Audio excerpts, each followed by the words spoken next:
On time ya dokter ya. Siap. Ya, terima kasih teman-teman.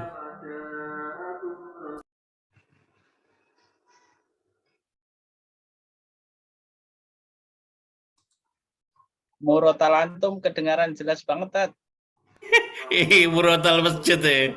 Ya kita ini hidup di kampung ya. Nggak bisa dihentikan itu. Gimana? Ya wes, enggak Bagus. apa. Iya. Sudah menyatu ya.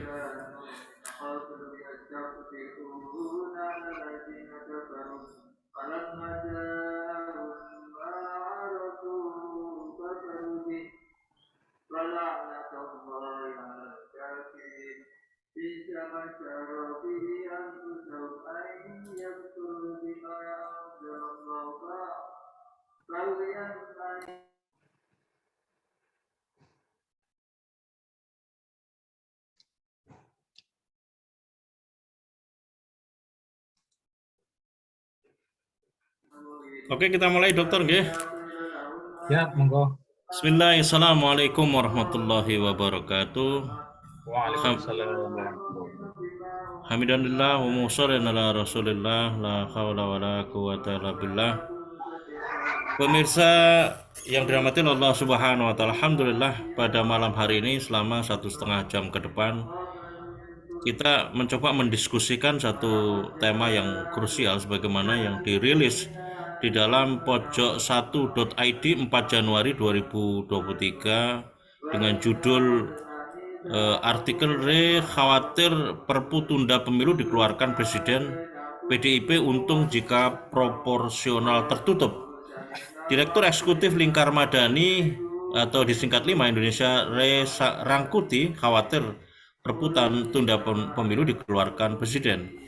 Jika Perpu tunda pemilu keluar lalu pemerintah menjalankan pemilu sistem proporsional tertutup, maka yang untung adalah PDI Perjuangan. Pro kontra sistem pemilu proporsional tertutup dan terbuka hingga Perpu nomor 2 tahun 2022 tentang Cipta Kerja berpotensi terjadi penundaan pemilu 2024. Itulah penggalan berita yang dirilis oleh pojok1.id. Kita akan mencoba mendiskusikan tema krusial kita bersama 3 orang narasumber atau pembicara yang kompeten. Yang pertama adalah Dr. Muhammad Saleh, Sarjana Hukum, Master of Hukum. Saya kira beliau adalah kompetensinya di hukum tata negara, seorang akademisi sekaligus pengetahuan saya beliau adalah seorang legal drafter di beberapa lembaga. Yang kedua nanti membersamai kita juga Dr. Muhammad Taufik, Sarjana Hukum, Master Hukum. Yang satu ini adalah hukum pidana, begitu, pakar hukum pidana. Yang terakhir nanti adalah seorang advokat sekaligus juga seseorang yang cukup concern sebagai seorang YouTuber di dalam mencermati persoalan-persoalan termasuk hal yang berkaitan dengan law making proses. Baik, kita akan coba efektifkan dengan mencoba kesempatan awal ini berdiskusi dengan Dr. Muhammad Saleh. Kita sapa beliau. Assalamualaikum warahmatullahi wabarakatuh, Dr. Muhammad Saleh. Waalaikumsalam warahmatullahi wabarakatuh. Pak Ustadz, selamat. Dokter gimana kabarnya dokter? Sehat dokter? Alhamdulillah sehat walafiat. Ya dokter, kalau coba diinventarisir dibandingkan antara era SBY kira-kira sekitar 20 perpu, di era Jokowi ini kira-kira ada 8 perpu. Tetapi yang kekinian saya kira masyarakat sekarang lagi menyorot sangat tajam terkait dengan keberadaan Perpu nomor 2 tahun 2022 setelah keluar amar putusan terhadap Undang-Undang Cipta Kerja kemarin yang diajukan judicial review pada aspek formil, akhirnya melahirkan sebuah nomenklatur inkonstitusional bersyarat yang menjadi pertanyaan seberapa jauh ini dari sisi aspek konstitusional. Apa yang menjadi catatan Anda Dr. Muhammad Saleh terkait dengan fenomena keberadaan Perpu di era Jokowi ini, terutama kalau itu kita kaitkan dengan gestur sistem politik yang sekarang ini ada, di mana sistem presidensial menjadi satu ciri yang sangat menonjol atau mengemuka di hadapan publik. Silakan diberikan perspektifnya Dr. Muhammad Saleh. Baik, terima kasih Ustadz, selamat. Assalamualaikum warahmatullahi wabarakatuh. Waalaikumsalam warahmatullahi wabarakatuh. Sejahtera dan selamat malam semuanya. Bersama saya, Dr. Muhammad Taufik. Kemudian yang kedua, advokat terkenal. Sudah banyak di berbagai media. Semoga semuanya sehat walafiat. Amin amin ya Rabb. Pemirsa yang saya hormati, memang akhir-akhir ini kita banyak kejutan di awal tahun dengan berbagai lahirnya kebijakan dari pemerintah pusat, khususnya berkaitan dengan lahirnya Perpu nomor 2 tahun 2022 yang kemudian mengganti Undang-Undang nomor 11 tahun 2020 tentang Cipta Kerja. Banyak sorotan para pakar berkaitan dengan lahirnya Perpu nomor 2 tahun 2022. Dan ini sebuah, menurut saya bukan hanya sebatas pembangkangan terhadap putusan Mahkamah Konstitusi, malah saya ini adalah penghinaan terhadap lembaga negara. Bahkan bukan hanya Mahkamah Konstitusi yang dihina secara institusi, tapi juga DPR, kalaupun DPR merasa. Karena apa? Yang pertama, dalam putusan Mahkamah Konstitusi tanggal 25 November 2020 sangat jelas bahwa di dalam amar putusannya adalah memerintahkan kepada DPR bersama dengan Presiden untuk memperbaiki prosedur pembentukan. Jadi di dalam amar putusannya adalah lebih kepada prosedur pembentukan Undang-Undang Cipta Kerja. Undang-Undang Cipta Kerja yang kemudian diperintahkan oleh putusan Mahkamah Konstitusi. Artinya apa? Tidak bisa kemudian dilakukan perubahan 1-2 pasal maupun 1-2 bab di dalam Undang-Undang Cipta Kerja. Artinya Undang-Undang Cipta Kerja tersebut nomor 11 tahun 2020 harus diganti dengan undang-undang yang baru. Karena apa? Karena di dalam putusan Mahkamah Konstitusi menyatakan cacat formil. Jadi kalau cacat formil adalah keseluruhan isi daripada undang-undang menjadi inkonstitusional karena prosedur pembuatannya adalah pembentukannya adalah inkonstitusional. Sehingga sebenarnya putusan Mahkamah Konstitusi yang menyatakan berlaku sampai 2 tahun untuk dilakukan tenggang waktu perbaikan itu adalah jalan tengah sebenarnya yang tidak pernah ada di negara lain sebenarnya, hanya di Indonesia yang memberikan toleransi untuk memperbaiki selama 2 tahun. Dan anehnya, waktu yang diberikan oleh Mahkamah Konstitusi 2 tahun itu ternyata dikagetkan. Mengagetkan kita karena apa? Karena ternyata Presiden menerbitkan Perpu. Nah, kita sebenarnya sudah punya pedoman kapan itu kemudian Perpu sudah diterbitkan. Jadi kalau kita lihat ada putusan Mahkamah Konstitusi nomor 138 DO 7 2009, sudah 2009. Dan ini menjadi sebuah pemahaman kita sebenarnya bagaimana Perpu bisa diterbitkan. Ada 3 alasan Perpu bisa diterbitkan, bisa diberlakukan. Dengan adanya alasan kegentingan yang memaksa. Yang pertama adalah adanya keadaan yaitu kebutuhan mendesak untuk menyelesaikan masalah hukum secara cepat berdasarkan undang-undang. Tidak bisa dengan PP, tidak bisa dengan Perpres, maka harus dengan undang-undang. Karena berkaitan dengan pembatasan hak warga negara, pengurangan hak warga negara, bahkan perampasan terhadap kebebasan rakyat misalnya. Maka harus dengan undang-undang. Oleh sebab itu, adanya keputusan mendesak itu maka dikeluarkan Perpu. Kedua adalah adanya kekosongan hukum. Nah, kita tahu bahwa kita punya Undang-Undang 11 2020 tentang Cipta Kerja. Jadi secara norma, secara produk hukum kita punya Undang-Undang Cipta Kerja. Jadi untuk alasan bahwa untuk memberikan kepastian, sudah ada undang-undangnya. Jadi Undang-Undang 11 2010 itu sudah jaminan kepastian hukum bagi para investor. Bagi para investor. Jadi sebenarnya tidak masuk akal ketika kemudian menyatakan bahwa adanya potensi krisis ekonomi global yang kemudian dapat mengancam Indonesia misalnya. Nah, untuk menjamin kepastian itu adalah ya sudah ada undang-undangnya 11 2020, itu adalah jaminan kepastian hukum. kecuali ada kekosongan hukum. Dulu misalnya contohnya, ketika terjadi bom Bali tahun 2021, kemudian dikeluarkan Perpu tentang penanggulangan terorisme, itulah alasan kekosongan hukum. Jadi belum ada yang namanya undang-undang yang mengatur mengenai tindak pidana terorisme. Oleh sebab itu dikeluarkan Perpu penanggulangan tindak pidana terorisme pada saat itu. Sehingga itu adalah memenuhi klausul, memenuhi ketentuan adanya kekosongan hukum res vakum. Sekarang sudah ada undang-undangnya. Jadi tidak ada alasan secara rasional untuk mengatakan itu dikeluarkan Perpu. Karena syarat pertama pun tadi sudah tidak memenuhi syarat mendesak. Jadi syarat mendesak ini adalah bukan potensial, tapi aktual. Nah, itu harus menjadi catatan. Jadi adanya keadaan mendesak, kebutuhan mendesak, al-ihwal kegentingan yang maksa adalah aktual, terjadi saat ini, bukan akan terjadi. Jadi bukan potensial. Bukan potensial ya. Bukan potensial. Maksud daripada konstitusi sudah terjadi. Sudah terjadi. Misalnya dulu pernah adanya pemilu tahun 2005 kalau tidak salah, tahun berapa, 2004, ketika ada tsunami di Aceh, kemudian karena tidak bisa dilakukan pemungutan suara, keluar Perpu untuk penundaan pemilu misalnya. Itu adalah sudah terjadi, bukan akan terjadi, bukan akan terjadi. Itu makna daripada kegentingan yang maksa, makna dari kebutuhan mendesak.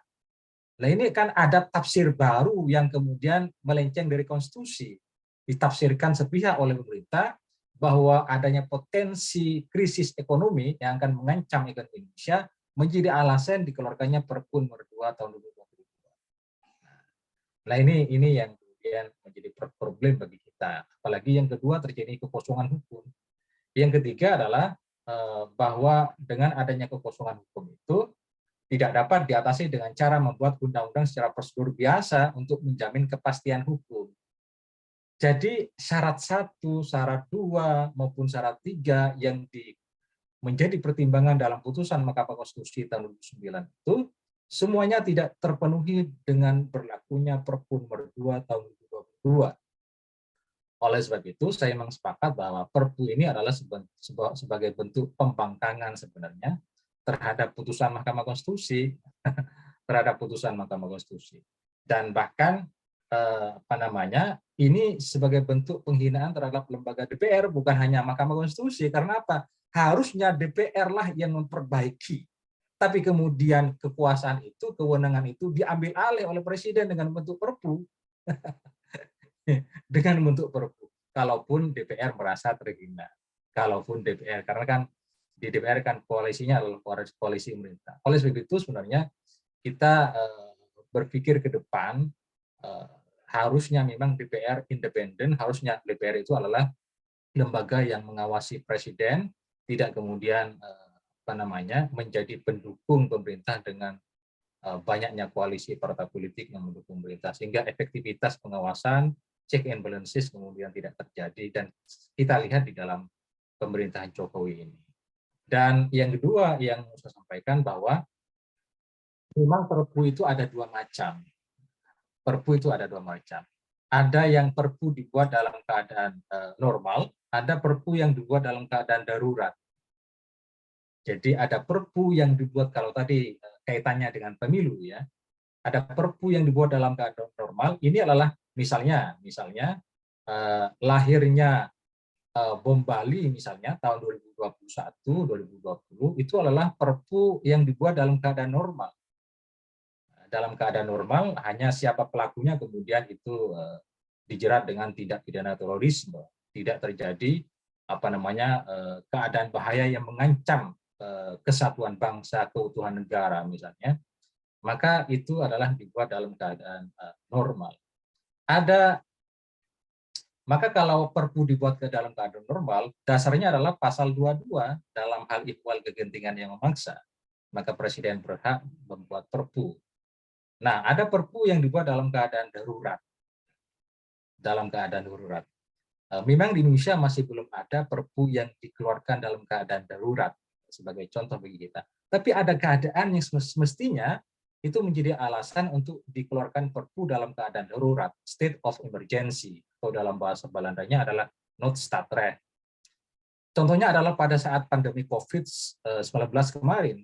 Jadi pada awal bulan Maret 2020 terjadi penyebaran COVID di Indonesia, dan anehnya Perpu pada saat itu keluar Perpu nomor 1 tahun 2020 tentang keuangan malah dalam keadaan COVID, jadi bukan yang sering kita sebut sebagai Perpu COVID. Yang di Perpu COVID itu adalah untuk mengantisipasi adanya gangguan terhadap stabilitas keuangan dan perekonomian negara. Jadi bukan untuk Perpu yang lain-lain, untuk kesehatan, kemudian untuk pendidikan, untuk ketenagakerjaan, tapi Perpu untuk keuangan negara, perekonomian negara. Nah, pada saat itu sebenarnya terjadi darurat nasional, keadaan darurat yang mengganggu kesehatan, yang mengganggu perekonomian negara, yang mengganggu stabilitas nasional. Ekonomi nasional. Seharusnya itu adalah bisa menjadi syarat, bisa dijadikan alasan untuk dikeluarkan Perpu dalam keadaan darurat. Kalau Perpu dikeluarkan dalam keadaan darurat, berarti rujukannya adalah ke dalam pasal 12 Undang-Undang Dasar. Pasal 12 Undang-Undang Dasar. Tapi kalau kita lihat, baca di dalam Perpu nomor 1 tahun 2020 tentang COVID, tidak ada cantolan pasal 12 tentang keadaan bahaya yang memang ditentukan di dalam konstitusi. Jadi pasal 22 Undang-Undang pasal 12 yang seharusnya menjadi dasar itu adalah Presiden menyatakan keadaan bahaya, syarat-syarat dan akibatnya keadaan bahaya ditetapkan dengan undang-undang. Tetapi itu tidak dijadikan dasar. Artinya selama masa COVID kita mengalami keadaan normal di dalam hukum tata negara kita. Jadi yang diterapkan bukan hukum tata negara darurat, tapi hukum tata negara yang normal. Sehingga dalam kondisi yang normal tidak boleh ada pengabaian terhadap hak-hak warga negara, tidak boleh ada pengurangan terhadap hak-hak warga negara, tidak boleh ada penghapusan terhadap hak-hak rakyat. Harus berjalan secara normal.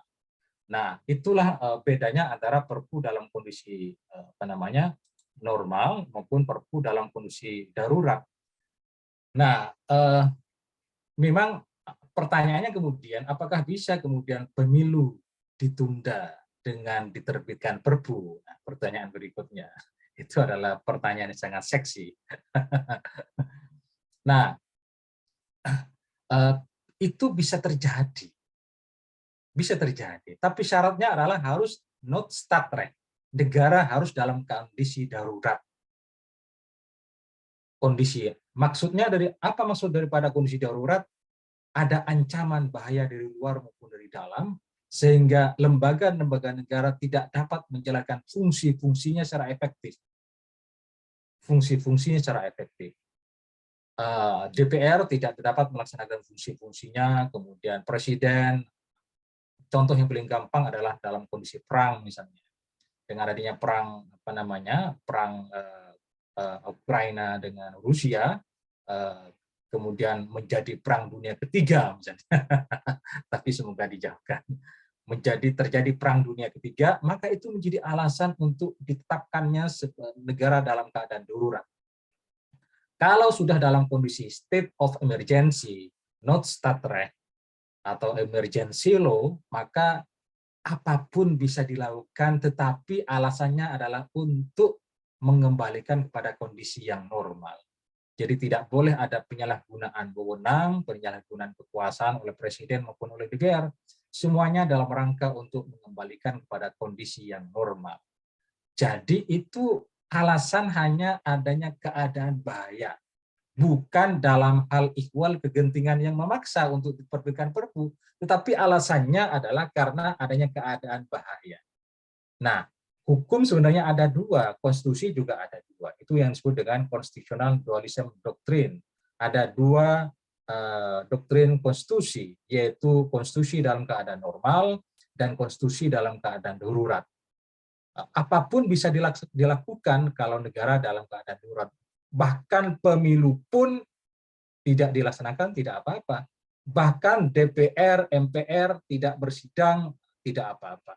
Bahkan misalnya pengelolaan keuangan tidak dilaksanakan sebagaimana prosedur biasa, tidak apa-apa. Bahkan hak-hak rakyat tidak diberikan, kebebasan rakyat kemudian dikurangi, dihapus misalnya, itu boleh-boleh saja di dalam keadaan darurat. Tetapi tujuannya adalah bukan untuk mengeksploitasi hak rakyat, bukan untuk menindas hak rakyat, tapi untuk memulihkan kepada kondisi yang normal, dalam kondisi yang normal. Jadi kalau kita lihat kalau masih organ-organ negara bisa melaksanakan fungsi-fungsinya secara normal, maka itu tidak cukup alasan untuk melakukan penundaan pemilu. Artinya negara dalam keadaan baik-baik saja, bukan dalam keadaan state of emergency. Maka tidak boleh ada penundaan pemilu. Dampaknya luar biasa kalau ada penundaan pemilu. Karena apa? Karena di Indonesia sudah tidak ada lembaga negara tertinggi. Semuanya adalah equal. Kalau dulu MPR dia bisa melakukan sidang, bisa kemudian dia mengangkat presiden, bisa dia kemudian mengangkat anggota-anggota MPR. Tapi sekarang ini siapa yang akan mengangkat? Kalau terjadi kekosongan kekosongan jabatan presiden, kemudian anggota DPR, anggota DPD, apakah presiden tidak punya kewenangan untuk, kalau ke dalam kondisi normal dikeluarkan Perpu misalnya, kemudian presiden mengangkat anggota DPD, mengangkat anggota DPR misalnya, karena mengangkat anggota DPRD. Karena kalau ada penundaan pemilu, bukan hanya jabatan presiden yang kosong, tapi juga jabatan anggota DPD, DPR, DPRD, semuanya adalah kosong. Nah, siapa yang punya kewenangan untuk melakukan pengangkatan, pengisian jabatan itu? Maka di dalam konstitusi memang belum ada yang namanya jalan keluar untuk mengisi ketika terjadi penundaan pemilu misalnya. Kalau dalam keadaan darurat, apapun bisa terjadi. Apapun bisa terjadi. Jadi ada ada gium di dalam bahasa Belanda itu adalah abnormal recht abnormaliteit. Jadi hukum abnormal itu untuk keadaan yang tidak normal, dan juga onrecht wordt recht. Jadi pelanggaran hukum itu dianggap sesuai dengan hukum kalau dalam keadaan darurat. Jadi itu nanti komandonya ada di presiden, karena presiden adalah sebagai pemegang kekuasaan pemerintahan negara, dia yang memiliki residual power atau kekuasaan asli di pemerintahan di dalam sistem presidensil, maka komando ada di presiden. Nah, kalau dalam keadaan darurat, sehingga saya melihat alasan penundaan pemilu tidak bisa terjadi karena Indonesia akan baik-baik saja, dunia juga akan baik-baik saja, insya Allah tidak akan terjadi perang dunia ketiga. Demikian pandangan. Iya. Terima kasih Dokter Mausaleh. Saya ada pertanyaan lagi satu. Setidaknya yang Dokter jelaskan yang direpresentasikan oleh 3 perpu dari 8 perpu yang sudah dikeluarkan oleh Jokowi yang Dokter Soleh tadi sebutkan, tadi yang pertama Perpu Corona lah begitu ya, dimana seharusnya dikeluarkan dulu keadaan darurat kesehatannya gitu sebagai satu bantalan untuk keluarnya Perpu itu. Yang kedua Perpu nomor 2 tahun 2022, dan yang ketiga Perpu nomor 2 tahun 2022 tadi yang Anda sebut sebagai bentuk pembangkangan, bukan hanya pembangkangan terhadap Mahkamah Konstitusi tapi pelecehan terhadap lembaga DPR karena melampaui kewenangan yang ada di dalam, yang melekat di dalam DPR. Dan kemudian Perpu penundaan pemilu itu nanti kalau memang direalisasikan, karena perlu ditakar seberapa state of emergency itu memang benar-benar bisa terjadi. Apa yang menjadi hal penting yang menjadi catatan Anda? Bisakah ini disebut sebagai sebuah karakter dari sebuah gestur kepemimpinan presiden yang otoriter, Dr. Muhammad Saleh? Ya, memang hukum itu bergelindang di tengah-tengah politik ya, sehingga Prof. Surismantri itu pernah mengatakan bahwa hukum itu bagaikan relnya, kemudian politik adalah bagaikan keretanya, sehingga yang mengendalikan politik adalah hukum sebenarnya, konstitusi. Dan saya nyatakan bahwa terbitnya Perpu 2 tahun 22 ini adalah keluar dari real hukum tata negara, real dari konstitusi, real dari putusan Mahkamah Konstitusi. Sehingga ini menjadi malapetaka, menjadi kecelakaan kita di dalam bernegara karena keretanya sudah keluar real, keluar jalur konstitusi, dan harus direspon sebenarnya oleh DPR. Sayangnya DPR sekarang pastinya nanti akan mengabulkan. Dan kalau kita bicara secara konstitusi, maka seharusnya DPR itu nantinya ketika bersidang setelah reses harusnya bisa melihat apakah penerbitan Perpu ini sudah sesuai dengan putusan Mahkamah Konstitusi.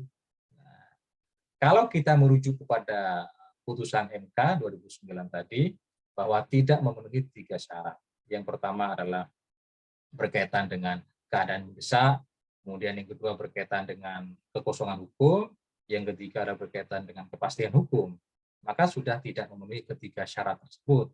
Harusnya DPR menolak. Dan belum ada sejarahnya di rezim pemerintahan Jokowi, DPR menolak Perpu yang diajukan oleh Presiden Jokowi.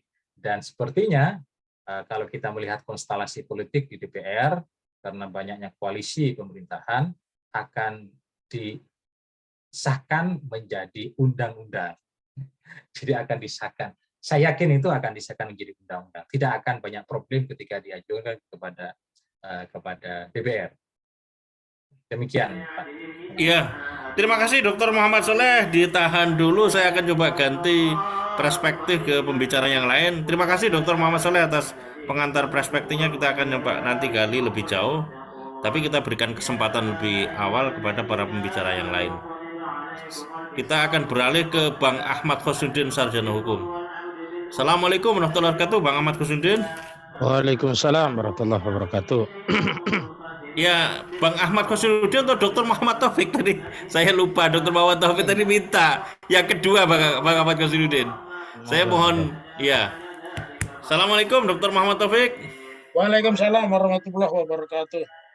Ya, tadi saya kira terang ya, dengan mengambil kasus Perpu Corona, Perpu 2 tahun 2002, dan Perpu penundaan pemilu yang tadi dijelaskan oleh Dr. Muhammad Soleh.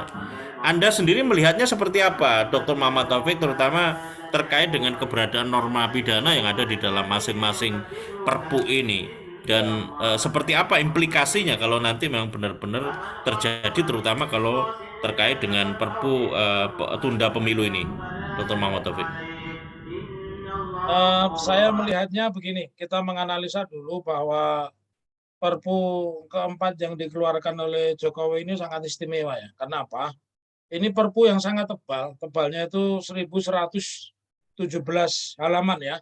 Sementara Undang-Undang Cipta Kerja yang oleh Mahkamah Konstitusi tanggal 25 November ya 2020 yang dinyatakan inkonstitusional selama 2 tahun itu halamannya 1187. Nah, kalau saya melihat ini cara berpikir yang melompat ya, dan ini sudah kita pahami juga bahwa di era pemerintahan Jokowi apapun putusan Mahkamah Konstitusi itu mereka punya filosofi boleh dilanggar begitu ya. Bahkan bukan hanya itu, pernah terjadi anekdot ketika menjadikan Rektor UI sekaligus Komisaris BUMN itu bertentangan dengan statutanya yang dirubah untuk menyesuaikan, walaupun akhirnya Rektor UI dipermalukan juga karena anaknya takut masuk sekolah, kuliah, maksudnya akhirnya kan mengundurkan diri gitu dari jabatan sebagai komisaris. Nah, kita lihat ada 7 poin penting alasan pertimbangan Perpu. Salah satunya itu adalah adanya dinamika global ya, karena kenaikan harga pangan dan seterusnya, perang Ukraina, dan mungkin juga Presiden Ukraina ketawa begitu ya. Presiden Ukraina dan Rusia mungkin ketawa karena ternyata perang mereka itu dijadikan pertimbangan oleh negara Indonesia begitu. Nah, apa implikasinya kemudian? Kalau saya lebih melihat ini pertama aspek lebih banyak kepada aspek ekonomi. Lalu aspek ekonominya apa? Aspek ekonominya ketidaktersediaan anggaran sebenarnya untuk menyelenggarakan pemilu ya. ketidaktersediaan anggaran untuk menyelenggarakan pemilu, maka mereka lebih cenderung menempuh cara-cara perpu. Lebih-lebih adanya pidato Ketua KPU yang mengarah bahwa bisa saja nanti 2024 ini pemilihannya adalah pemilihan representatif atau perwakilan. Itu pemilihan yang 32 tahun dipraktekkan oleh pemerintahan Soeharto.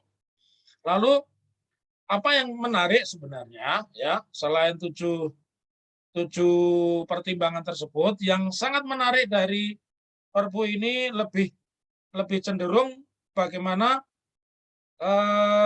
Jokowi ini membypass setiap putusan Mahkamah Konstitusi. Tadi disebutkan oleh Dr. Muhammad Saleh ya, bahwa nanti pola-pola Perpu ini di DPR mana ada yang ditolak, itu akan mulus. Nah, saya lebih melihat kepada aspek pidana. Kalau kita lihat ya, dulu ketika mereka menerbitkan Perpu 1 tahun 2020 yang mengangkangi penggunaan anggaran COVID 500 triliun yang ternyata untuk COVID-nya sendiri tidak ada 100 triliun karena selebihnya ternyata untuk membayar utang dan sebagainya. Pola-pola ini nampaknya yang akan dipakai, dan inilah menurut saya ya salah satu alasan pentingnya adalah sebenarnya apa yang dilakukan oleh Pak Jokowi ini lebih banyak pada kepentingan politik pro pengusaha ya. Jadi pro pengusaha, saya tadi menyatakan sudah nggak punya uang negara ini, maka ada 3 skenario tentang pemilu itu. Satu, memperpanjang masa jabatan presiden ya, itu dengan 3 periode, karena walaupun dia ngomong saya mencalonkan Ganjar, saya mencalonkan Prabowo, tapi di tempat-tempat lain dia mengatakan saya juga mencalonkan diri saya sendiri. Di luar Jawa kan begitu. Itu ucapannya di Jawa ya. Lalu menariknya lagi bahwa tadi saya bicara itu aspek ekonomi belaka. Kenapa? Karena ini bagian dari order kekuatan politik ya. Jadi apa yang disuguhkan oleh Pak Jokowi ini, karena satu, tidak punya anggaran untuk pemilu maka milih 3 periode. Yang kedua, kemungkinan terburuknya itu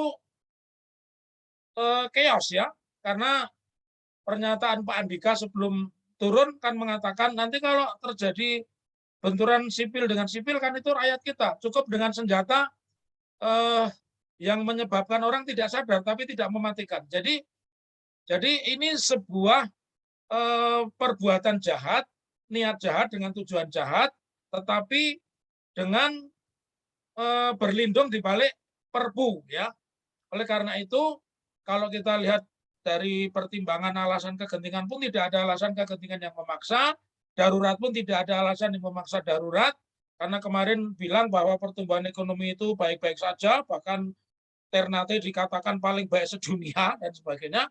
Jadi kentara sekali bahwa negara ini sedang tidak punya uang, maka negara untuk mengangkangi tidak punya uang dengan menerbitkan Perpu. Di situ aspek-aspek kriminalnya itu, Cak Slamet.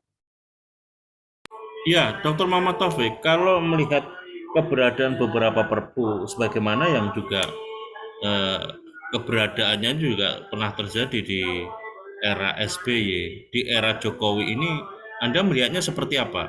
Perpu-perpu yang diproduksi oleh pemerintahan Jokowi ini, apakah sudah memenuhi apa? Kalau kita melihat dari 3 itu kan ada beberapa hal yang disorot keberadaannya, terutama pada aspek formil, dan dipertanyakan sejauh mana kaidah keluarnya Perpu itu memang benar-benar konstitusional, memenuhi unsur-unsur sebagaimana yang menjadi amanah Undang-Undang Dasar.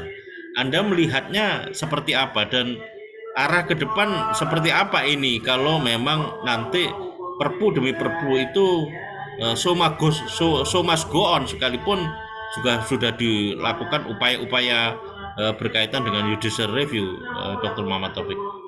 Ya, pertama kalau di dalam catatan saya kan sejak Pak Karno itu sudah sekitar 183 Perpu dibuat ya, dan hanya Pak Jokowi aja Perpunya yang sembunyi-sembunyi ya, Perpunya itu sembunyi-sembunyi, artinya tidak secara jelas diklarifikasi sebenarnya tujuan Perpu itu apa ya, karena kalau kita melihat ya, jadi pertimbangannya itu pertama melihat pasal 22 Undang-Undang Dasar 45 itu kan menyebutkan hal ihwa kegentingan yang memaksa Presiden berhak menerbitkan Perpu. Nah, pertanyaannya apakah sekarang ada hal ihwa kegentingan memaksa? Menurut saya tidak ada, ya. Ya. Kemudian di situ juga disebutkan memang kelemahannya di peraturan itu tidak memberikan batasan pengertian Perpu melainkan menyebut definisi yang sama dengan undang-undang, ya. Karena sejatinya ketika Perpu itu dibuat, sebenarnya urgensinya itu ingin dibuat undang-undang, tetapi memerlukan waktu yang lama, maka dibikin Perpu. Kalau ini tidak, ini justru ingin membypass undang-undang. Jadi karakternya berbeda dengan Perpu-Perpu dari 183 Perpu. Kemudian ketika kita bicara corak Perpu yang diterbitkan oleh pemerintahan Pak Jokowi ini cenderung mengarah pada kooptasi negara. Negara punya hak istimewa, misalkan tidak bisa dituntut secara perdata, pidana, ya tun, kemudian tidak bisa dibatalkan di putusan Mahkamah Konstitusi. Jadi ini Perpu yang sama sekali tidak ada hal ihwa kegentingan memaksa, juga tidak ada urgensi, ya. Kalau kita kembalikan kepada apa namanya peraturan pemerintah dan juga tata cara pembentukan undang-undang sebagaimana nomor 12 2011 itu syarat-syarat itu tidak terpenuhi. Jadi ini kalau saya boleh mengatakan di dalam bahasa Jawa ini orang yang kebelet. Kebelet itu orang tidak lagi menggunakan akal sehat. Kalau kebelet menggunakan akal sehat ya dia akan cari WC atau cari tempat yang memadai. Jadi darurat ini menurut ukuran pikiran mereka, menurut kepentingan mereka, dan kecenderungannya adalah kecenderungan hak istimewa di bidang ekonomi, ya. Jadi ini lebih banyak kepada pertimbangan ekonomi, ya, sehingga kalau saya sebut inilah Perpu yang berbau abuse of power. Jadi mereka meniadakan peran MK, mereka meniadakan peran DPR, ya, semata-mata melindungi rejim dari kebangkrutan itu saja. Jadi nggak ada pertimbangan hukum yang bisa saya uraikan di sini begitu. Ya, Dr. Muhammad Taufik, kalau melihat apa yang Anda istilahkan dengan abuse of power, bisakah itu termasuk dalam kategori norma pidana? Ya, norma abuse of pidana power terhadap. itu jelas pidana. Abuse of power itu jelas perbuatan pidana. Sekarang pertanyaannya, jeratnya ada nggak, dokter? Ya, kalau saya jeratnya jelas itu makar. Kita punya konstitusi sendiri tadi disebutkan oleh Dr. Muhammad Sholeh. Pasca reformasi dibentuknya Mahkamah Konstitusi, Komisi Yudisial, itu kan nggak ada lagi teori trias politika. Ya, pertama tidak ada lagi teori trias politika, yang kedua tidak ada lembaga tinggi dan lembaga tertinggi negara.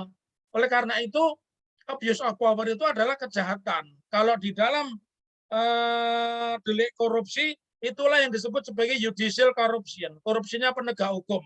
Kalau ada orang yang mengatakan inilah contempt of Mahkamah Konstitusi, jadi penghinaan terhadap lembaga Mahkamah Konstitusi, dan saya lebih menyebut inilah yang disebut anslah. Anslah itu memberontak, dia bikin aturan sendiri itu mereka tabrak. Jadi ini pemberontakan dan pasal korupsi, kalau saya ditanya dari aspek pidananya. Begitu, Cak Slamet. Ya, terus kemudian pertanyaannya, apa punishment terhadap pelanggaran pidana yang dilakukan oleh para penyelenggara negara atau para penguasa, Dr. Muhammad Taufik? Ya, kalau kita lihat Undang-Undang MK, kan itu ada mekanismenya. Mekanismenya itu dari DPR, ya, kemudian mengajukan permohonan kepada Mahkamah Konstitusi. Nanti Mahkamah Konstitusi menerima tidak permohonan impeachment. Nah, kalau sudah diterima, maka peresmian impeachment-nya itu dilakukan oleh Majelis Permusyawaratan Rakyat. Mekanismenya seperti itu. Yang menjadi pertanyaan saya adalah, mungkin tidak DPR memiliki keberanian, memiliki nyali untuk melakukan impeachment. Karena ukuran demokrasi di negara kita ini sudah dipersempit oleh Prof. Denny Indrayana. Jadi bukan demokrasi, Cak Slamet. Dan Mas Ahmad juga Dr. Sholeh. Apa? Duitokrasi. Jadi sekarang ini yang berperang duitokrasi. Kalau duitnya banyak, you bisa jadi KPU, duitnya banyak, you bisa jadi Bawaslu, ya. Jadi rumor yang berkembang ini semua ukurannya uang. Bahkan hakim yang menangani Sambo pun tidak terlepas dari judicial corruption dalam bentuk diumpan perempuan, dan semuanya adalah bentuk lain dari korupsi. Jadi inilah yang disebut pidananya adalah judicial corruption, dan campur tangannya adalah tidak ada lagi lembaga tertinggi dan lembaga tinggi negara. Jadi kalau orang tidak menghormati konstitusi, berarti dia di dalam ilmu pidana itu adalah dia melakukan insubordinasi, ya. Namanya dia melakukan pembangkangan. Kalau pembangkangan ya impeachment, ya.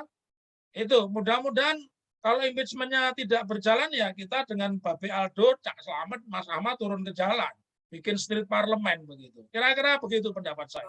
Iya, itu yang menjadi pertanyaan juga. Kalau apa judicial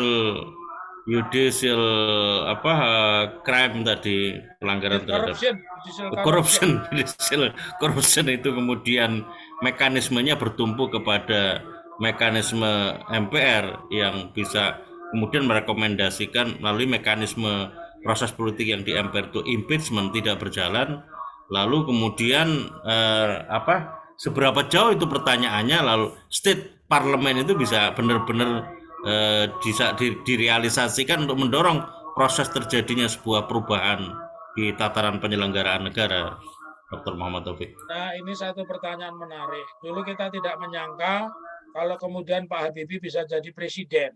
Kita tidak menyangka Gus Dur tumbang karena 35 miliar, ya.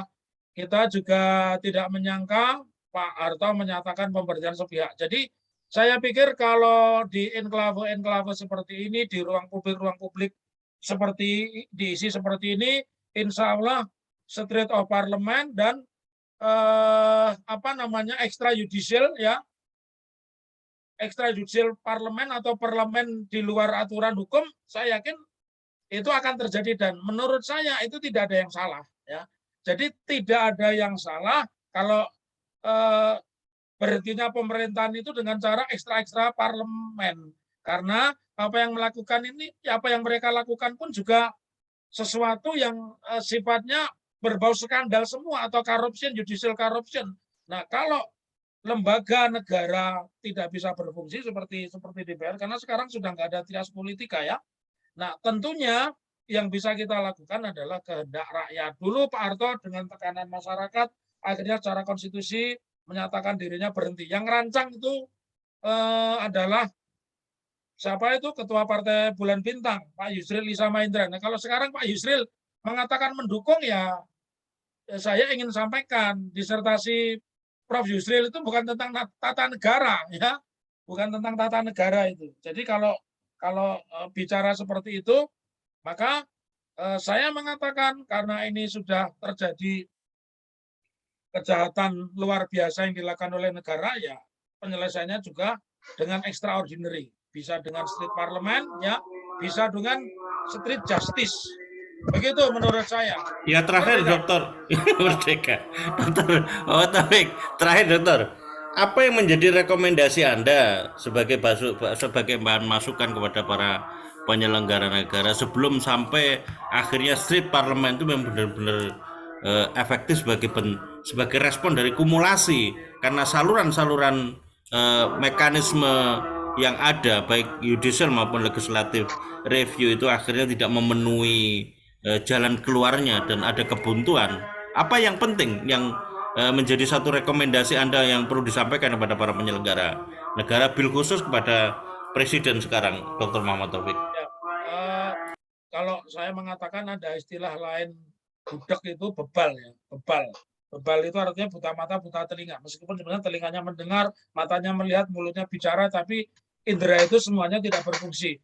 Lalu apa rekomendasi saya? Kalau kita ingin relnya ini rel konstitusi, ya ayo bareng-bareng kita kepung ke gedung DPR supaya mereka bersidang, ya, minimal mereka menggunakan haknya untuk melakukan impeachment kepada presiden. Pemajulannya sudah di depan pintu, ya. Kemudian karena parlemen ini dipilih dari wakil-wakil partai, ya partai-partai ini bikin statement, ya. Partai yang jelas oposisi tidak punya kursi di pemerintahan, ngapain masih dukung, ya. dan itu tidak akan bisa dijatuhkan sanksi. Paling-paling nanti juga akan dikeluarkan dekret. Nah, saya melihat momentum sekarang ini mirip-mirip kejatuhan Pak Harto. Kalau Pak Harto itu dulu istilahnya kinepung binoyo mangap, karena mahasiswa berdemonstrasi dengan disupport tentara, kekuatan politik juga sudah berbelok. Nah, yang sekarang ini kekuatan politik berhimpun di partai-partai politik. Karena itu masyarakat mendesak kepada partai-partai yang tidak berkuasa itu untuk membentuk yang namanya poros anti oligarki, ya. Poros anti oligarki, kemudian bentuk teknisnya seperti apa? Ya bikin aksi, datang ke gedung-gedung partai supaya partai itu menarik wakilnya dari pemerintahan. Itu menurut saya seperti itu, ya. Nanti kalau mereka sudah muncul seperti itu, apalagi ada wacana misalkan Prabowo mau mendukung Anies dan sebagainya, sebenarnya ini persis seperti Pak Harto. Jadi dulu banyak menteri mundur. Nah, sekarang ini posisi yang tepat kalau menteri-menterinya juga mundurkan diri. Gitu, Cak Slamet. Itu kayaknya ada yang ini. Sebentar. Itu. Iya, Intercept sebentar. dihapus dulu, itu ada yang Ya, intercept. bentar. Ya, tolong teman-teman saya dibantu sebentar. Ya. Bentar. Oke. Bentar.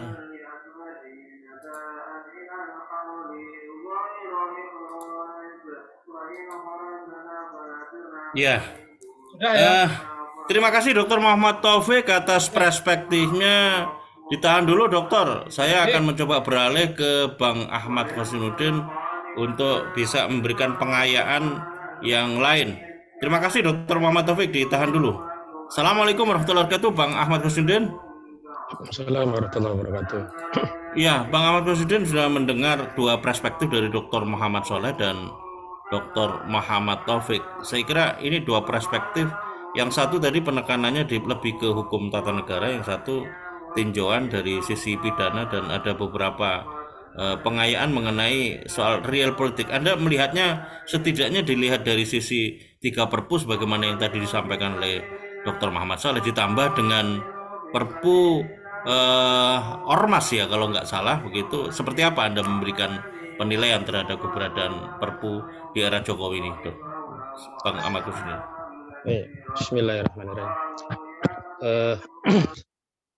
Yang pertama, saya ingin tegaskan bahwa terbitnya peraturan pemerintah pengganti Undang-Undang Nomor 2 Tahun 2022 ini ya adalah satu tindakan pembangkangan terhadap konstitusi.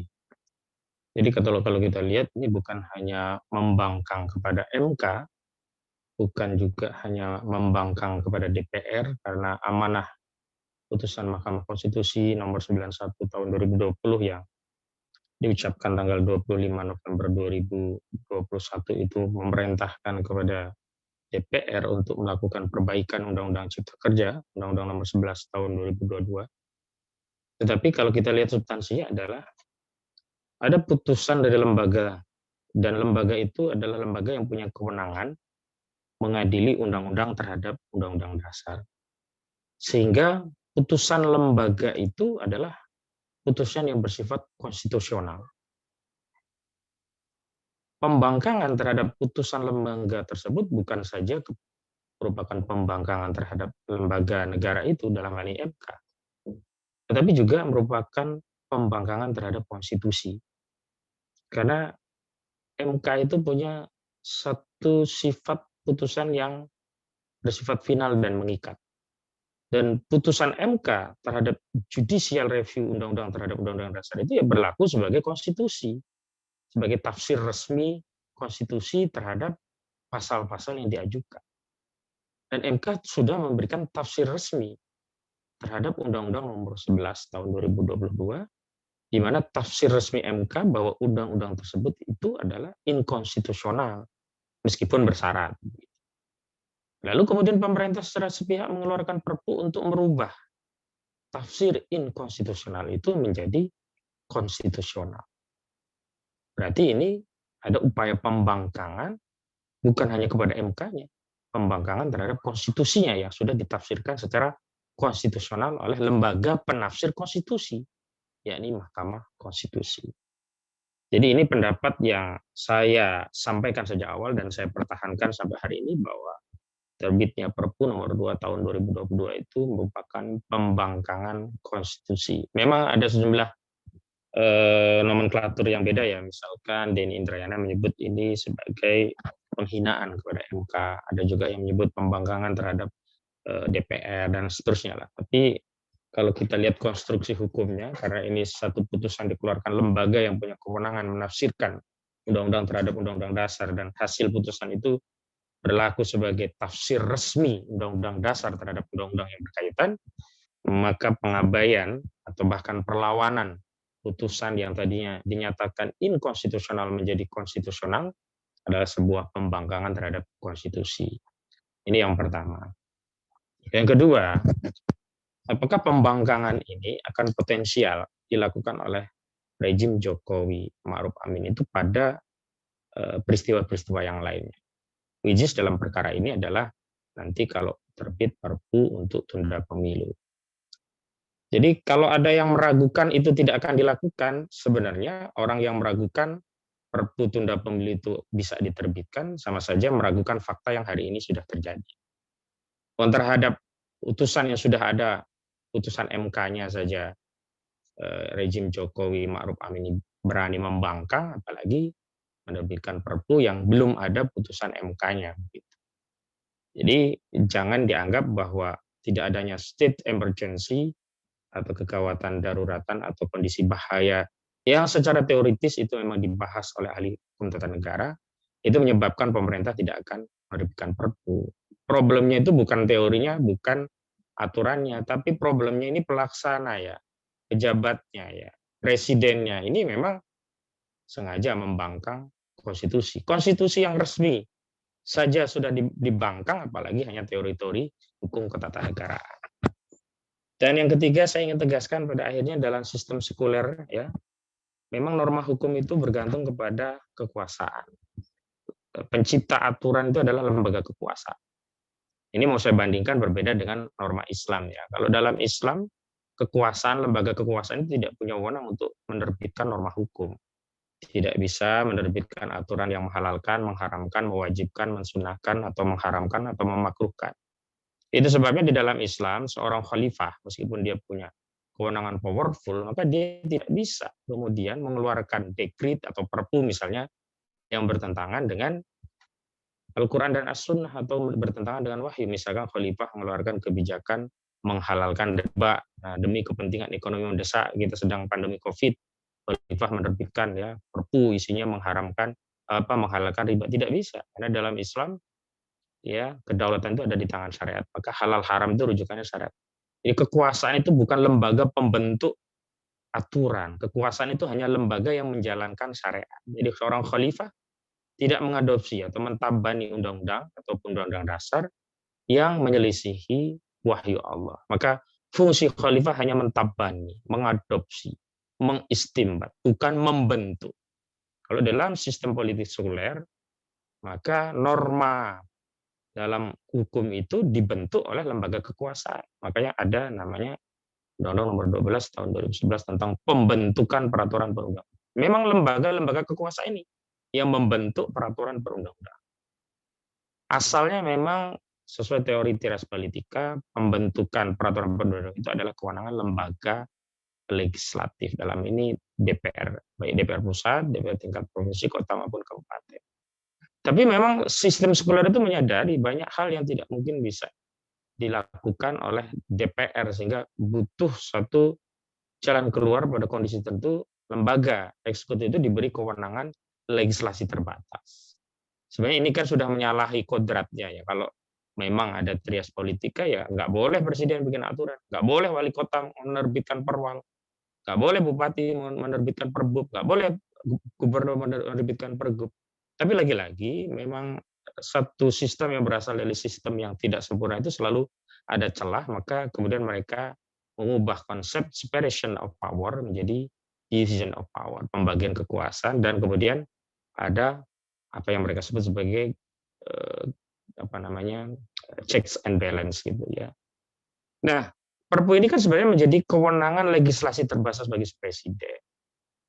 Berbeda dengan PP, kalau PP kondisinya tidak perlu genting, memang menjadi kewenangan presiden membuat peraturan pemerintah, peraturan presiden, peraturan menteri, itu semua kekuasaan-kekuasaan pembentukan peraturan perundang-undangan yang ada di bawah kewenangan kendali eksekutif.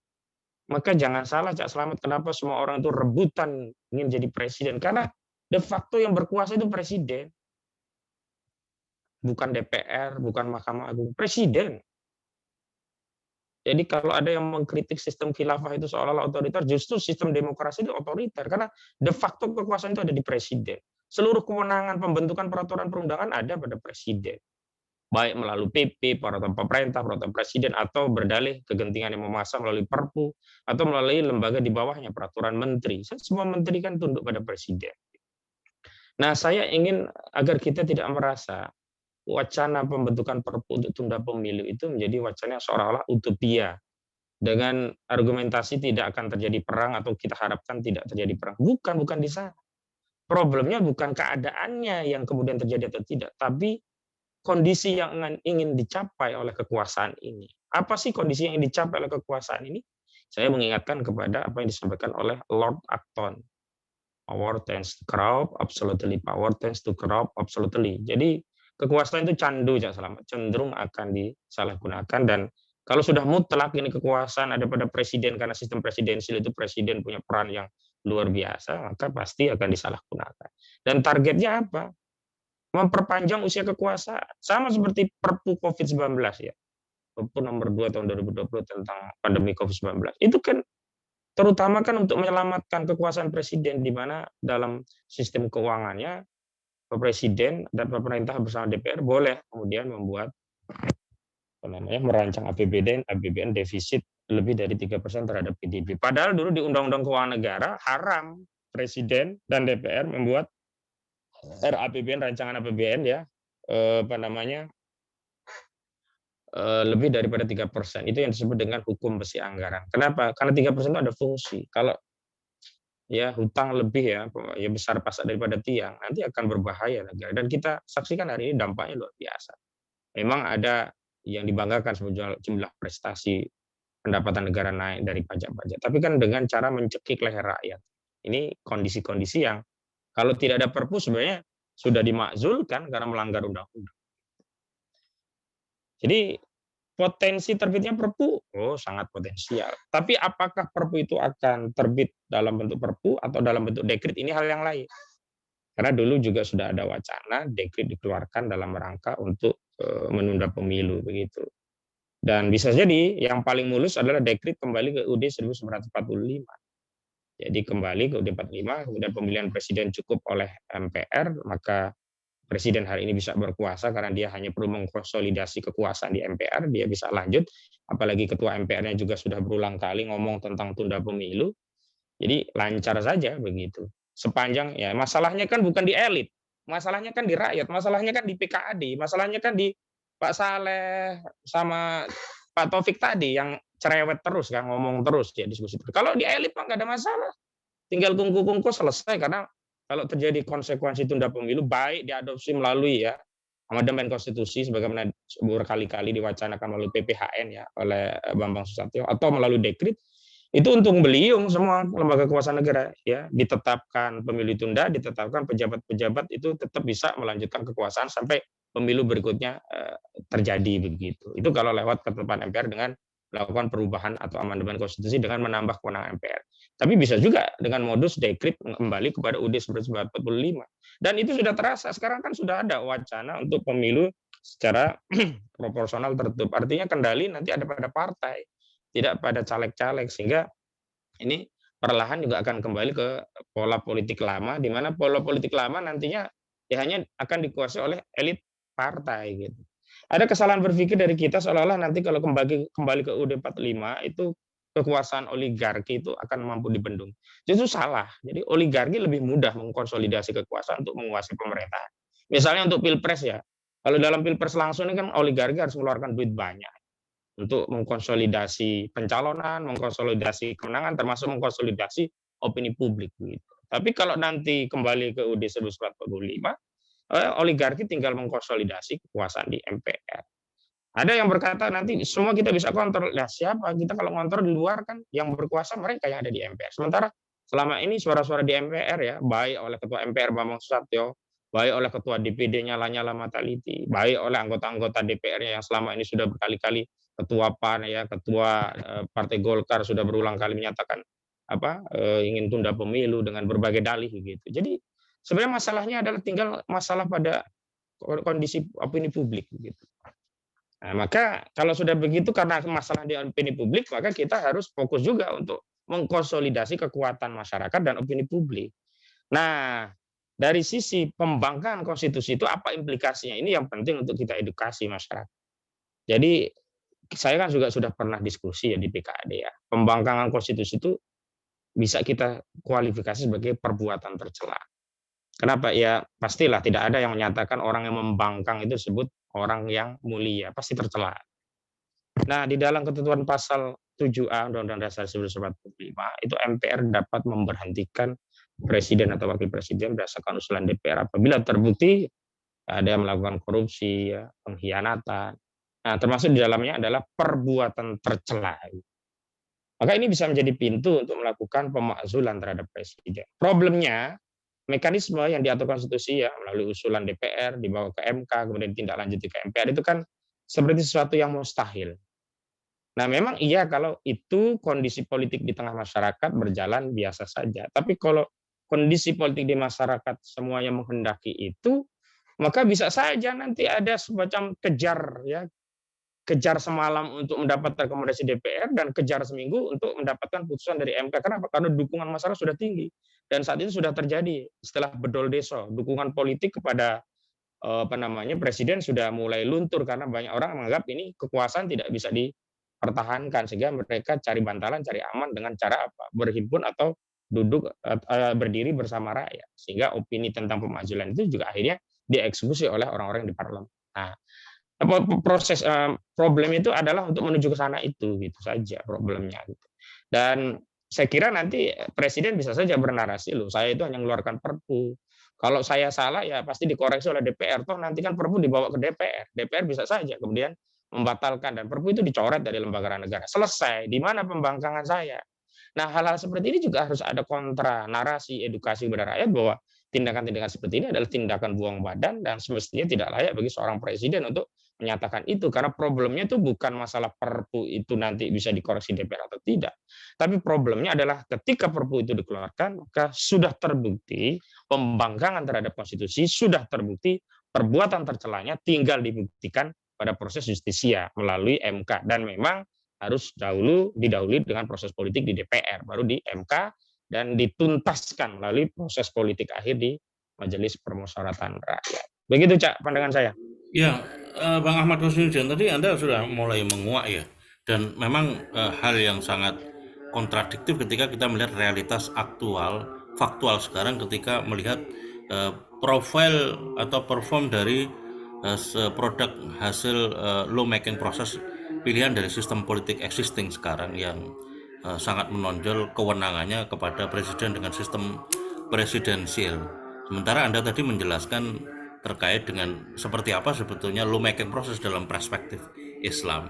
Kalau sementara alamat tuduhan itu justru yang potensial tadi yang belum diimplementasikan secara sepenuhnya kalau kita bicara masalah lawmaking proses dalam perspektif Islam misalnya itu masih belum benar-benar dirasakan, tapi tetap dijadikan satu alamat tuduhan potensial yang akan menghadirkan tadi yang disebut oleh Dr. Muhammad Taufik sebagai sebuah abuse of power, pelanggaran-pelanggaran yang justru terkait dengan kewenangan-kewenangan yang berlebih karena kepentingan-kepentingan politik itu sendiri. Apa sih bandingannya dan hal yang sangat mendasar kalau kita bicara lawmaking proses dari perspektif Islam yang Anda sebut sistem politiknya itu khilafah dengan pilihan demokrasi yang sistem presidensial sekarang ini, Bang Ahmad Rosnuddin?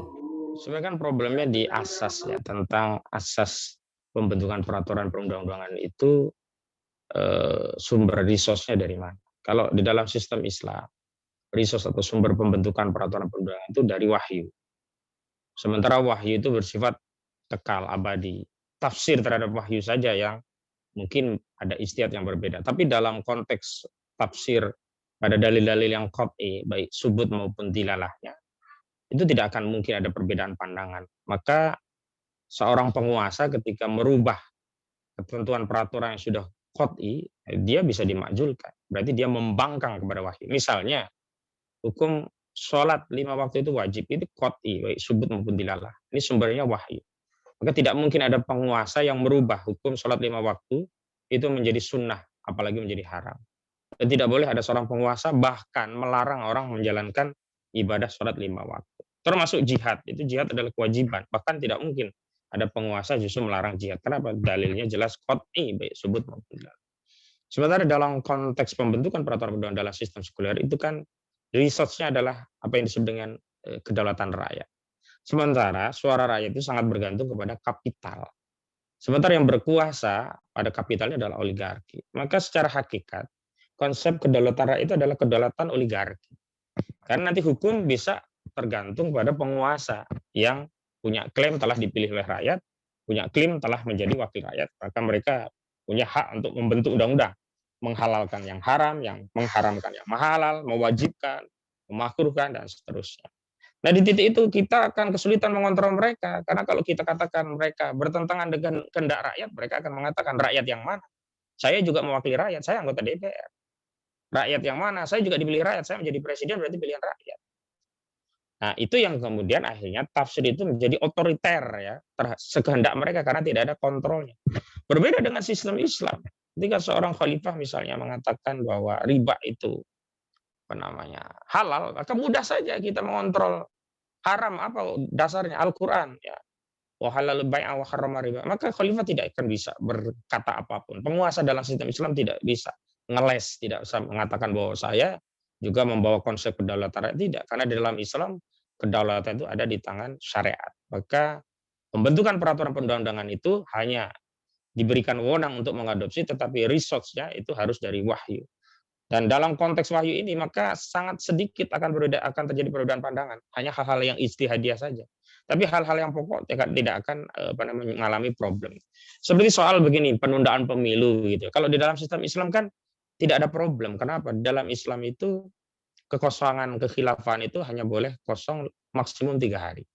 Jadi sejak khalifah meninggal 3 hari harus dicari penggantinya, dan itu melalui sistem representasi, tidak harus pemilihan langsung ya.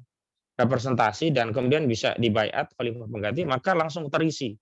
Jadi dalam Islam ya kekosongan kekuasaan itu hanya boleh maksimum 3 hari. Setelah itu diisi kembali, dan setelah diisi jabatan-jabatan struktur itu semuanya punya legitimasi setelah diberi legitimasi oleh perwakilan umat melalui baiat kepada khalifah. Dan selanjutnya ketika khalifah menunjuk amirul jihad, mengangkat mahkamah madzalim, qadhi hisbah, qadhi khusuma, mengangkat wali, mengangkat para pejabat-pejabat yang lainnya seperti misalkan muawin tanfid, muawin tafid, itu semua sudah legal. Karena apa?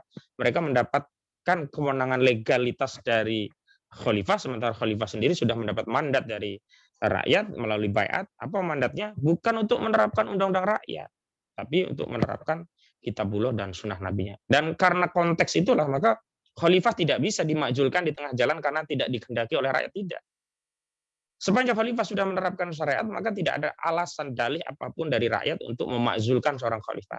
Tetapi kalau khalifah, misalkan dia keluar dari akad baiat, misalkan tidak menerapkan Al-Quran dan Sunnah Nabi-nya, maka dia menyelisih akad baiat, maka dia ya bisa dimakzulkan. Atau khalifah keluar dari syarat pencalonan dulu. Karena khalifahnya menjadi murtad, itu harus dimakzulkan. Khalifahnya menjadi melambai, tidak laki-laki lagi, harus dimakzulkan. Khalifahnya tertawan musuh ya, tidak merdeka, ya harus segera diganti yang lain. Khalifahnya misalnya menerapkan hukum-hukum yang berasal dari hukum di luar Islam yang sifatnya kufron bawahan ya, kekufuran yang nyata, misalkan tadi menghalalkan riba ya jelas. Jadi parameter kontrol kekuasaan oleh rakyat itu jadi jelas. Jadi penguasa dalam sistem itu parameter untuk menjalankan kekuasaan yang jelas, yang di syariat.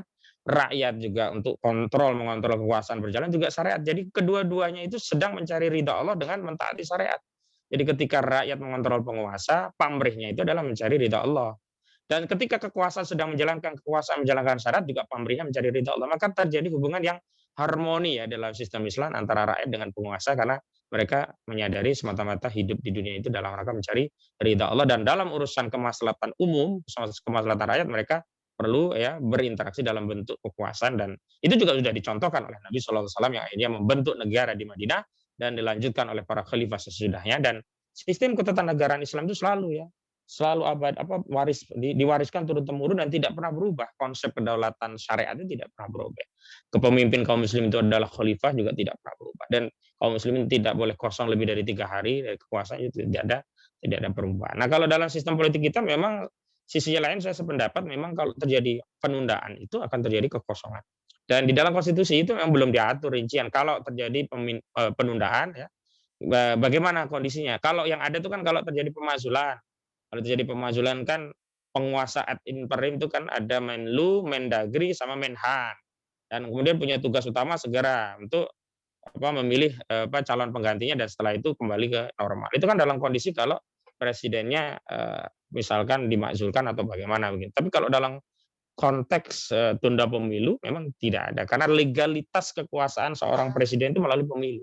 Jadi kalau tidak ada, sementara pemilu itu sendiri didasarkan pada asas kontrak sosial, ya, kontrak masyarakat yang mengontrak pejabat negara dalam ini presiden selama 5 tahun. Kalau kontraknya berakhir ya sudah, dia nggak punya wewenang, seperti ngontrak rumah. Saya selamat, kalau ngontrak rumahnya setahun selesai ya sudah nggak punya hak lagi dia untuk mendiami rumah itu. Sama juga presiden, kontraknya dengan rakyat kontrak sosial 5 tahun, setelah selesai kontrak nggak punya hak lagi dia sebagai kepala negara, sebagai kepala pemerintahan.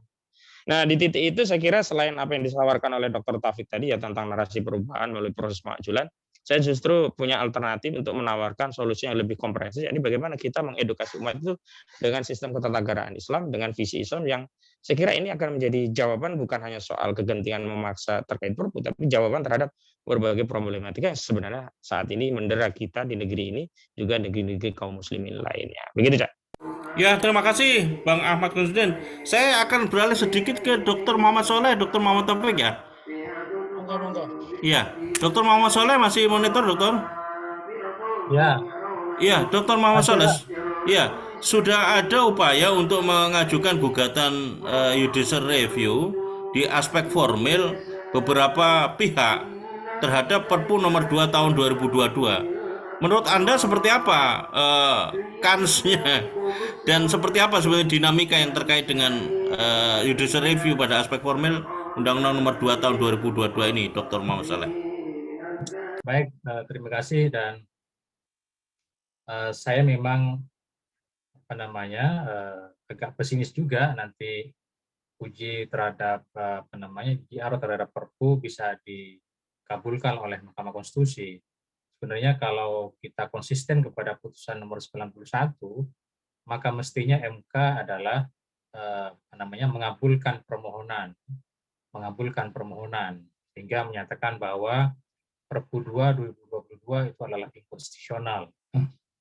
inkonstitusional karena tidak memenuhi ketentuan di dalam pasal 22 Undang-Undang Dasar 45, karena tidak memenuhi persyaratan kegentingan yang memaksa.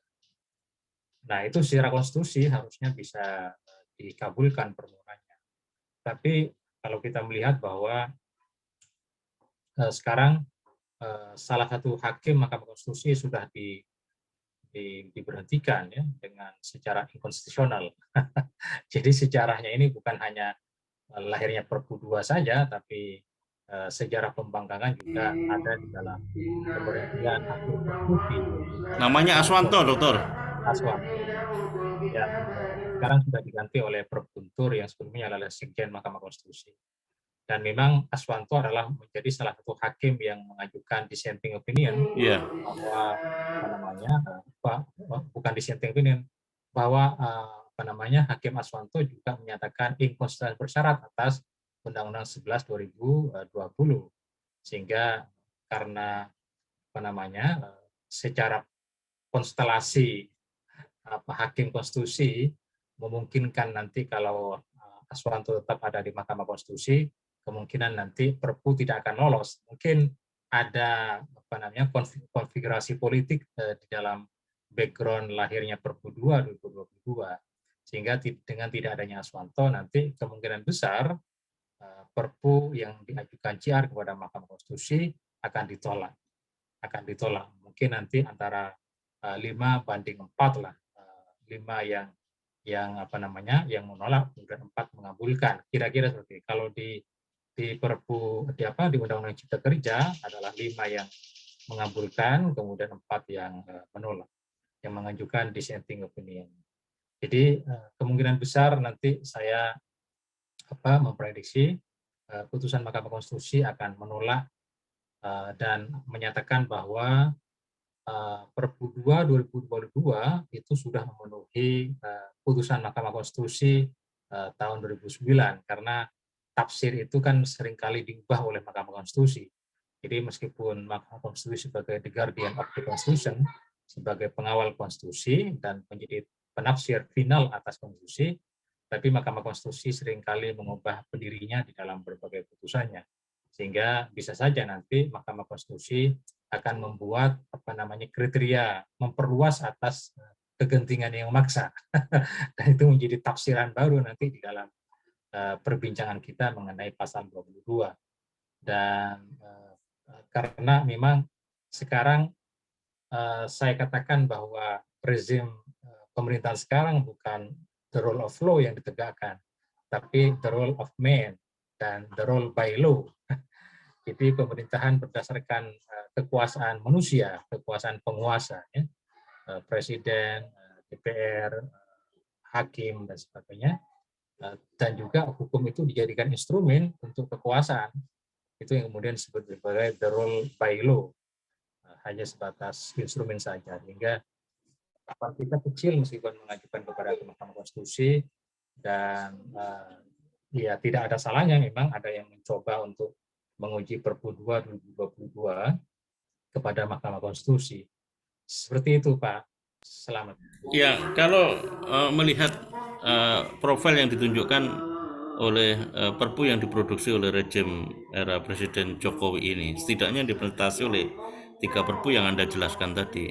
Anda melihatnya seperti apa ini politik hukum yang direalisasikan dari pemerintahan Presiden era Jokowi yang direpresentasikan dari keberadaan Perpu yang telah dihasilkan ini, Dr. Muhammad Saleh? Ya, memang kalau kita baca di dalam pasal 22 tentang kegentingan maksa, itu adalah tafsir subjektif dari Presiden.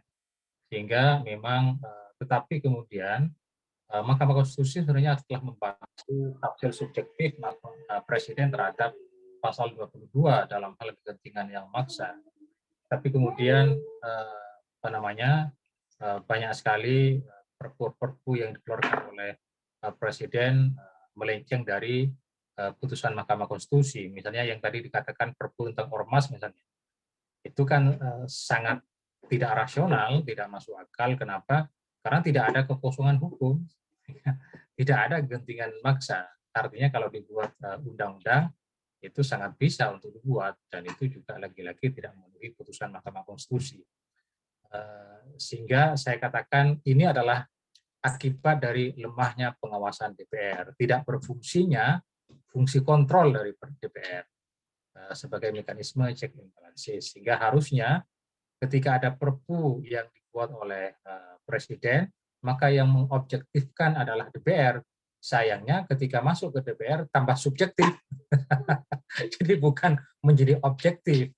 Jadi dalam teori ketatanegaraan memang subjektivitas Presiden di dalam bentuk Perpu, tapi mengobjektifkan di dalam konstitusi, mekanisme konstitusi secara konstitusi adalah DPR, karena DPR adalah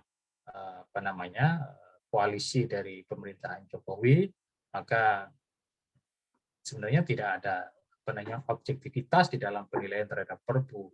Seharusnya kalau saya melihat ketika sidang persetujuan atas Perpu yang dibuat oleh Presiden, maka objektivitas yang menjadi ukuran daripada DPR adalah putusan Mahkamah Konstitusi. Ya, putusan Mahkamah Konstitusi harusnya yang menjadi dasar bagi DPR. Nah, ini yang lemah di kita, hubungan antara Presiden dengan DPR. Maka saya mendambakan sebenarnya DPR itu adalah murni dari lembaga yang mengawasi Presiden, dan saya mendambakan DPR itu adalah bukan koalisi dari pemerintahan presiden atau Jokowi sekarang, atau nanti misalnya yang menang adalah Anies atau Prabowo. Jadi yang ada di parlemen adalah minoritas yang mendukung presiden, tapi mayoritas adalah yang bukan masuk dalam koalisi. Sehingga itu akan kita lihat perbedaan antara yang rezim sekarang dengan rezim yang akan datang. Dan saya yakin akan lebih konstitusional, lebih asyik lah kita melihatnya hubungan antara presiden dengan, karena tidak akan gampang menafsirkan konstitusi presiden karena mereka takut akan ditolak oleh parlemen ketika perpunya diajukan kepada DPR. Dan lagi-lagi ya DPR nanti pasti akan mengabulkan ketika Perpu 22 tahun 22 ini dikabulkan oleh DPR. Dan kita hanya bisa menyaksikan dan apa yang disampaikan Pak Hasanuddin itu adalah mimpi-mimpi mimpi-mimpi para umat Islam untuk kita menegakkan hukum Islam. Kalau dalam perspektif saya sebenarnya kita bernegara ini memang atas dasar kesepakatan. Jadi sebenarnya dalam hukum itu kan ada sumber hukum material dan sumber hukum formal. Sumber hukum material itu sangat banyak, diantaranya adalah hukum Islam, kemudian hukum adat, kemudian juga kebiasaan di masyarakat, norma-norma sosial, itu adalah menjadi sumber hukum material yang kemudian bisa diformilkan. Kemudianlah lahir yang namanya Undang-Undang Perbankan Syariah, kemudian keluar KHI, Kompensasi Hukum Islam, kemudian ada KHS, Kompensasi Hukum Ekonomi Syariah. Itu adalah sebagai bentuk perjuangan dari umat Islam untuk memperjuangkan syariat Islam tegak di NKRI.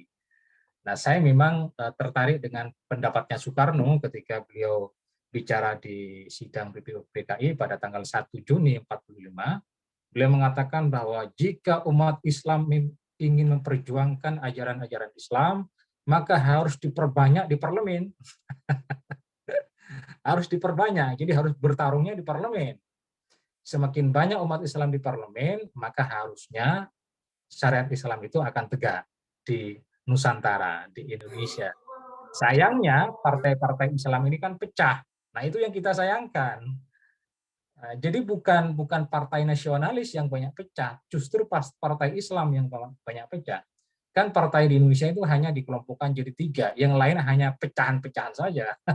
Satu adalah PDI, yang kedua P3, yang ketiga adalah Golkar. Yang kuat sekarang kan PDI, yang lain yang masuk ke PT di DPR RI, PDI, kemudian Golkar juga banyak pecahan, menjadi Nasdem, menjadi Gerindra, kemudian menjadi Hanura. P3 malah banyak pecahannya, ya, menjadi PAN, menjadi PKB, menjadi PKS.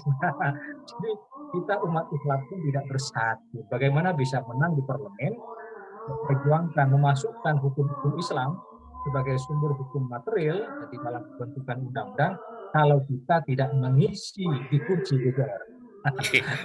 Oke, dokter silakan diberikan closing statement-nya, dokter. Baik, closing statement saya bahwa Mahkamah Konstitusi itu adalah sebagai akhir dari tafsir konstitusi, dan di dalam prinsip bernegara hukum bahwa pengadilan lah yang kemudian menjadi tafsir akhir atas sebuah produk hukum. Jadi kalau kemudian perbedaan penafsiran antara DPR, presiden, rakyat, maka harus selesai di Mahkamah Konstitusi. Kalau Mahkamah Konstitusi sudah menyatakan bahwa Perpu 11 tahun 2020 tentang Cipta Kerja harus diperbaiki melalui proses pembentukan peraturan perundang-undangan, maka seharusnya itu dilakukan oleh DPR bersama dengan presiden. Tidak ada tafsir lain. Sudah selesai tafsirnya, itu sudah final.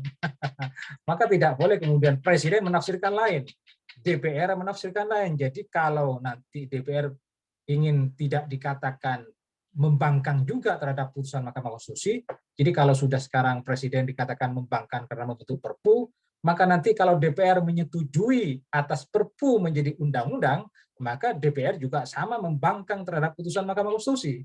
Jadi biar tidak dikatakan membangkang juga, maka saya harapkan nanti DPR menolak terhadap Perpu nomor 2 tahun 2022. Demikian Pak Selamat. Terima kasih Dr. Muhammad Saleh atas closing statement-nya. Silakan Dr. Muhammad Taufik diberikan closing statement. Saya merangkum saja.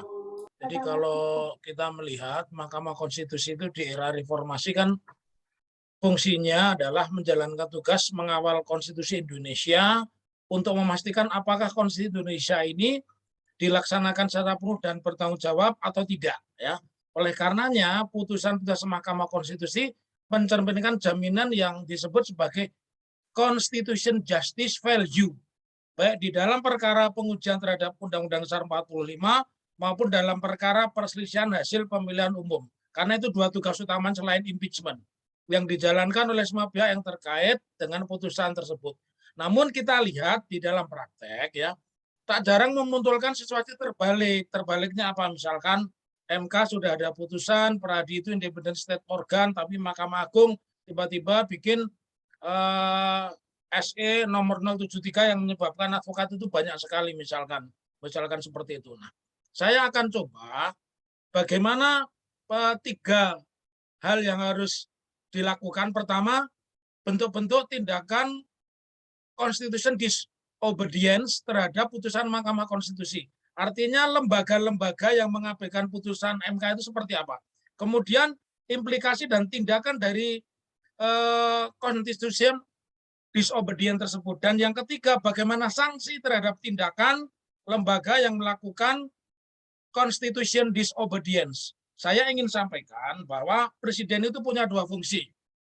Secara politik dia adalah kepala negara. Ya, secara administrasi dia adalah kepala pemerintahan. Di dalam kepala pemerintahan kita punya undang-undang ASN, namanya Undang-Undang Nomor 5 tahun 2014, jelas di situ disebutkan disobedient atau saya sering menyebutnya insubordinasi, itu adalah pembangkangan, termasuk pembangkangan putusan Mahkamah Konstitusi. ASN itu dijatuhi hukuman 2 tahun. Kalau presiden, ya dia menyatakan diri mundur gitu. Jadi ini momentum strategis buat tanda petik, ya, saya mohon maaf ini tanda petik, anggota DPR yang waras, ya. Saya tidak menyuruh anggota DPR yang burung perkutut. Kalau burung perkutut mana bisa, ya.